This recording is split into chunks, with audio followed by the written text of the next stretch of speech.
예언제일보. 어제는 또 PSG 김민재 영입설까지 터졌는디 아마도 나폴리의 가장 높은 금액을 제시하고 1월 적극적으로 달려들 팀은 PSG일 것이다. 이유는 간단하다. 카타르 왕가인 알사인 구단주가 구단 인수부터 지금까지 무려 8조 이상을 때려박으며 PSG를 성장시켜왔으나 아직 PSG는 비기어 한번 들어올리지 못하고 있고 리그왕 역시 말이 5대 리그지 변방 리그라 빅네임들이 웬만해선 오려고 하지 않는다. 그래서 음바페에게 지몸무게 금무게 700배가 넘는 돈을 쓰고 프랑스 대통령까지 동원 붙잡아 앉힌 거고 네이마르의 3천억 이적료 신기록을 붙여준 것이다. 김민재 역시 아시아 마케팅과 현재 세계 최고의 폼을 가지고 있는 센터백이란 점을 고려 아마도 나폴리에 1200 이상의 금액을 제시하며 김민재를 어서 데려가라고 할 정도의 제안을 할 수 있겠으나 개인적으로 EPL 꿈이 확고한 김민재가 설사 6억 이상의 주급을 준다 해도 PSG로 옮기진 않을 것이다. 어떤 기레기 새끼는 레알에서 김민재가 아직 뛸 실력이 아니나 김민재를 데려가서 레알이 키우려고 한다고 써갈겨놨는데 이런 미친 실리들이 기자랍시고 아무렇게나 써갈기는 잡부리 포탈에 쳐올라가고 자빠졌으니 나라가 망해가는 거다. 김민재는 27살이고 레알은 25세 이상의 선수를 사지 않고 또 재정적으로도 플로렌티스 구단주가 스페인 경제 몰락과 함께 쫄짝 망해서 그지다. 이미 우주방위구는 옛말이고 이제 중남미 선수 데려다 키워 EPL에 비싸게 파는 판구단으로 전락했다. 아마도 최근 유일한 히트 상품인 비니시우스 역시 1, 2년 내에 EPL에 팔아 구단 운영 자금을 마련할 것이다.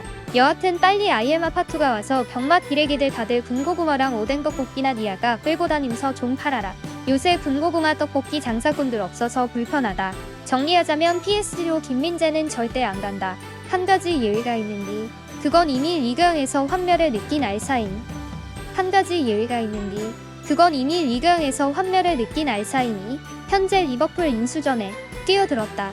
알사인의 리버풀 인수가 현재 물밑에서 성사되며 그럼 김민재에게 우선 PSG로 겨울에 이적하고 내년 시즌부터 다시 리버풀로 임대하거나 아니면 이적시켜서 뛰는 걸 약속한다면 김민재의 1월 PSG 이적 역시 가능할 것이다.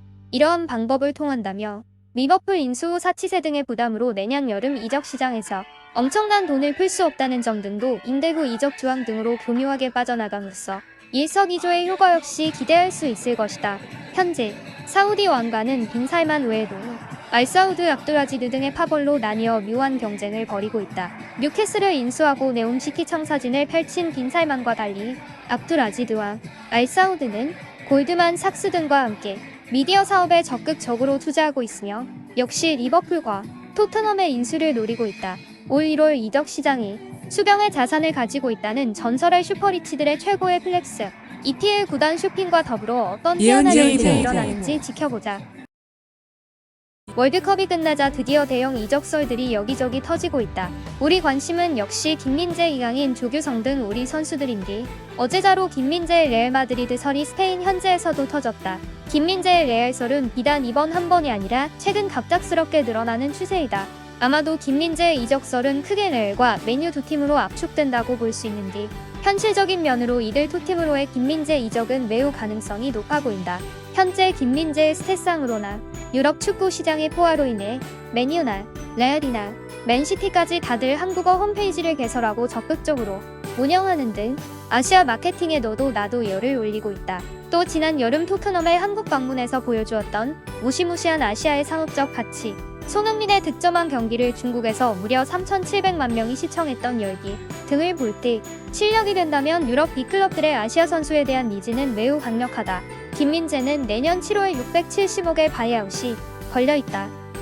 나폴리 라우렌티스 회장은 맨유나 레알 같은 B클럽에는 1,000억이 넘는 바이아웃이 적용된다고 했다. 다시 1,200억이라고 했다.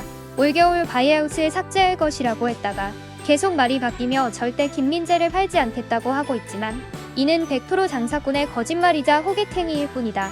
B클럽에 1,000억이 넘게 적용되는 바이아웃이라면 애초에 EPL 진출이 고민이며 EPL 이적의 브릿지로 삼기 위해 적절한 바이아웃 설정을 첫 번째 이적 조건으로 제시했던 김민재가 나폴리에 오지도 않았을 것이다. 나폴리 입장에서는 내년 7월이 되면 설사 김민재가 세리에 득점왕이 되고 챔스 우승을 하고 발롱도르를 탄다 해도 700억 남짓이면 김민재를 내어줄 수밖에 없다. 천억의 도르트문트에서 홀란드를 맨시티에 내어줬던 거와 같은 입장이라고 보면 된다. 그러니 나폴리는 이 소리 저 소리 해가며 내년 여름에도 김민재는 어차피 비싸.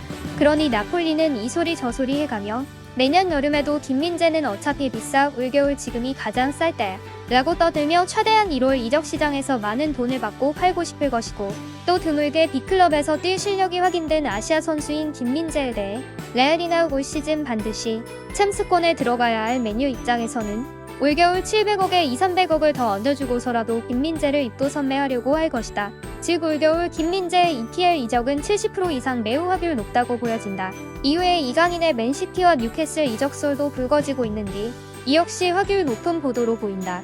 뉴캐슬은 3년 전 빈살만의 인수 전부터 이강인의 300억 이적을 발렌시아에 제안했으며 현재 EPL 탑4에 올라와 있어 창의적인 게임메이커가 필요한 상황 등을 볼 때 강력한 이강인의 영입 후보팀인 건 분명하다. 맨시티는 무려 5년 전 발렌시아의 이강인 재계약 시절부터 이강인의 영입에 적극적인 관심을 보여왔었다.